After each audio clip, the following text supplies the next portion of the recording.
Hello, Blackhawk family, Fort Wayne friends, and friends all around the world. We're a big family, and no doubt with the coronavirus, the COVID 19 response that the church is having to put forth, we're having to rely on the global church right now, which is believers from everywhere coming together.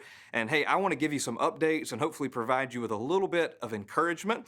And to encourage you, I want to start by thanking you. Thank you for showing up online with our first week of online services this Sunday. We had hundreds and hundreds of households log in. That represents no telling how many people. So thank you for inviting. Thank you for showing up. Thank you for being generous as a church. We're going to have to keep being generous because ministry is going to continue. So continue that presence, continue that generosity as we keep showing up to be God's church. Now, a couple of updates. As we have had many updates, and this is a fluid situation, as everyone knows by now, we're having to constantly adjust and be flexible and change things. And so just yesterday, there were new updates on the amounts of people that can gather. And so because of that, for now, we're going to continue meeting online on Sundays. And so 9 and 10:45 every Sunday, just go to blackhawkministries.org and we will meet you there. We've also canceled all of our on-campus in-person activities. So we're loving our neighbor by practicing social distancing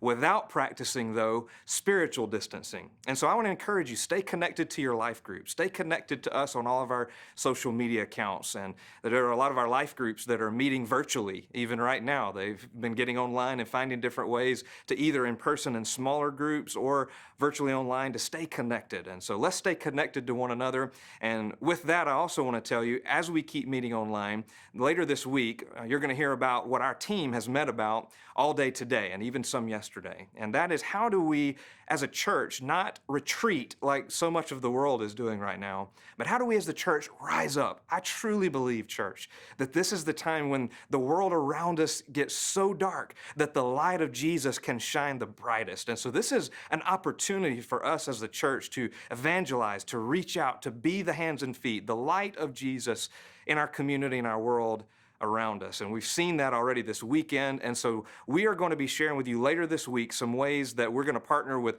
local schools, with different organizations at our 1-5 zip code, our city, and even on around the world. We're going to be partnering very intentionally and giving you an opportunity to collect things like hygiene items that are hard to find right now, because we believe in a world that currently is kind of hiding, a world that's hoarding things, that God has called us to be the hands of Jesus, handing things out and helping others. And so we want to invite you in, mobilize us as a people to be God's light in this world. So look for details, blackhawkministries.org. Follow us on all of our social media accounts. We'll be sharing with you what items you can share with us to help with these efforts. And join us this Sunday, online only, no on-campus or in-person gatherings here at Blackhawk. We're cleaning, we're sanitizing, we're preparing for life post-COVID-19, but we live in it together today. And so I want to read this to you as we close this time together. I shared this with our staff, and it's Psalm 112. Psalm 112. And I just want to read the whole 10-verse psalm to you today. Maybe it'll encourage your soul.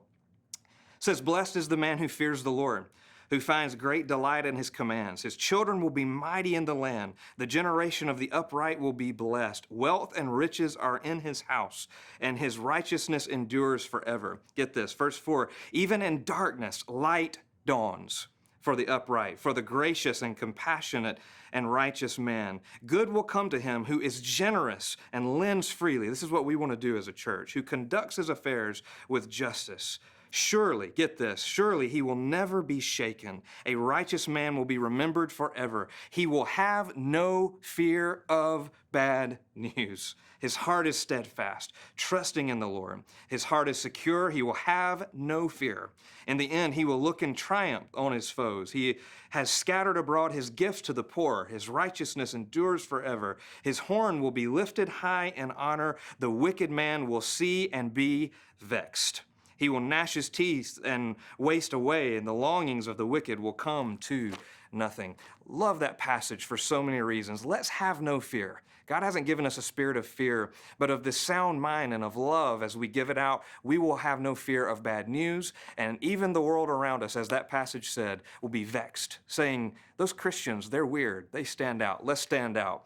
together. I love you, church. I can't wait to see how God's going to use this time to reach the world for Jesus in all new ways. As we band together in unique unity, Black Hawk family, let's lean on Jesus, fixing our eyes on Him together, and our best is always yet to come as we follow Jesus together. See you soon.